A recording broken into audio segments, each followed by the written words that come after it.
પણ ક્યારેક તમારી માથે જ્યારે દુઃખ પડે ને, તમારા પરિવારને કહેવાય એવી વાત હોય તો કહેજો. પરિવારને ન કહી શકો, ઘરનાને ન કોઈને વાત કરી શકો ને, તો એવી વાત કદાચ તમારી પાસે કોઈ પડી હોય ને, તો દુનિયાની માલ પર બધાય પાસે ખોટું બોલજો, પણ એક માં પાસે ખોટું ન બોલતા. મારો બાપો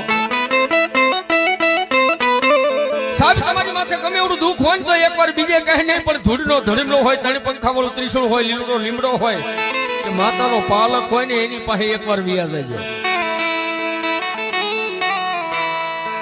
એ દુનિયાના માણા પાસે રોવું એની કરતા ભગવતી માં પાસે રોઈ લ્યો ને મારો બાપ. હે,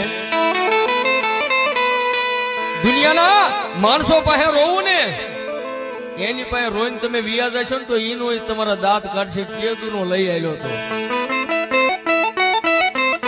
અત્યારે રોવાના વારો આવ્યા ને સાહેબ, માણસો વાતો કરીને તમારા પાછળથી દાંત કાઢે ને, એની કરતા એવી જોગ